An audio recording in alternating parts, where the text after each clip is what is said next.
তুমি যদি আজকে তোমার নফসে নিয়ন্ত্রণ করার ডিসিশন না নাও, তাহলে পরবর্তী জীবনে অর্থাৎ আখিরাতে ক্ষতিগ্রস্তদের অন্তর্ভুক্ত হতে পারো।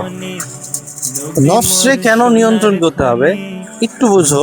যে যেমন সিগারেট খাওয়া তোমার জন্য ক্ষতিকারক, তুমি জানো, প্রতিটা মানুষ জানে, কিন্তু তবুও মানুষ সিগারেট খাইতেছে। কি লেগা? কারণ তাদের নিয়ন্ত্রণ নাই নিজের নফসের উপর। নফস যা খুশি তাই করতেছে। এই যে ব্যভিচার বা পরকীয়া যে হয়, হ্যাঁ, তো এগুলো কি লেগা হয়?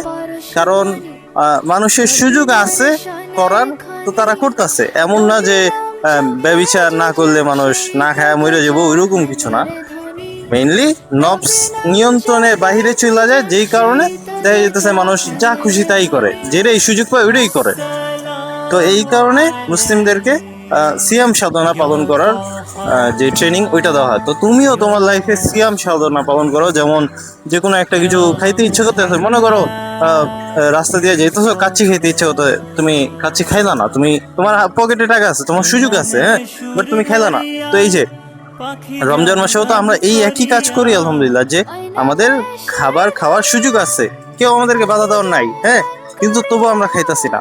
কেন? আল্লাহ তাআলার জন্য, আল্লাহ তাআলার সন্তুষ্টি অর্জন করার জন্য। তো তেমনি এই জিনিসটার সিয়াম সাধনা শুধুমাত্র শারীরিক কোনো উপকার না, বরং মানসিক ভাবেও তোমার অনেক অনেক বেশি উপকার করবে ইনশাল্লাহ।